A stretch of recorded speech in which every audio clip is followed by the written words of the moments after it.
A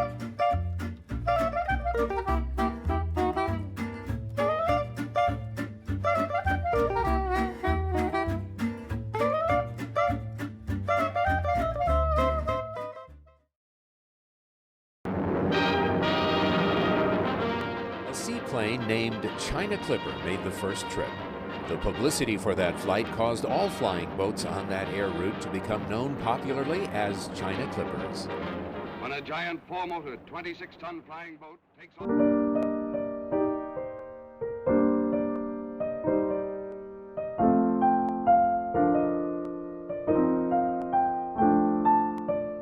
Well, I was a flight engineer for Pan American. Basically, I was an aeronautical engineer and a licensed aircraft mechanic. And on the airplane, the pilots held the wheel and steered the airplanes, and the engineer operated the engines and the air conditioning systems, the electric systems. Sort of like the engineer on an ocean liner, same idea.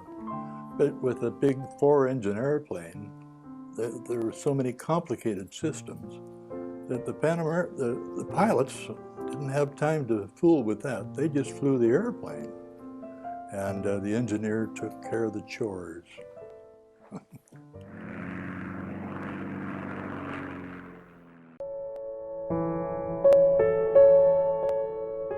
This China Clipper was the first of 3 Martin M130 4-engine flying boats built for Pan American Airways.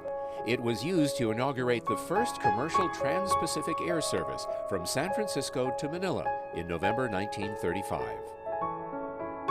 My first trip to Hawaii was in August of 1943 on the China Clipper. It took 22 and a half hours to get from San Francisco to Pearl Harbor in Hawaii. 22 and a half hours. But we had a double crew, and we had some bunks where we could take a nap.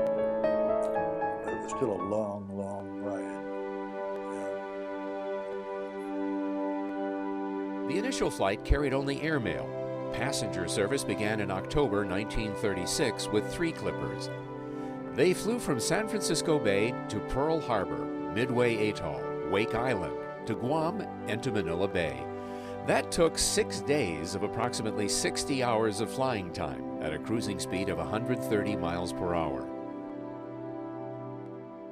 It has bulkheads, big aluminum structures, all stripped together, and the same thing in the wings. But the wings were very deep, and they were so deep that there was a tunnel inside the wing on each side that went to each engine. And so when we were, every 2 hours, one of the engineers had to crawl out there into the wing and do an inspection there. Be sure, look for oil leaks or anything loose. During the war, airfields had been based all the way across the Pacific, so we didn't need boats anymore. Now we could fly land planes, which were much more efficient. So we rapidly went through a series of land planes, the DC-4, the DC-6s, Stratocruiser. In 1958, we got the first 707 jets, and in 1970, we got the magnificent 747. So in 24 years from the last flight of one of these airplanes to the first flight of a 747 in only 24 years. And that's really an amazing, rapid development of the aviation world.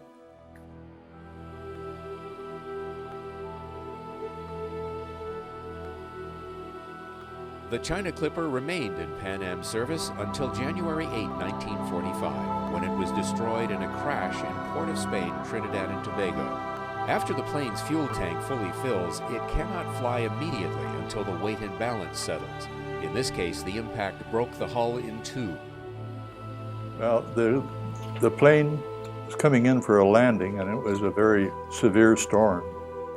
And apparently when they hit a huge wave and swamped the airplane, and it rolled over and sank. Yeah, very sad. That was the last of those Martin airplanes. We only had 3 of them, and that was the last one. Yeah, that was too bad.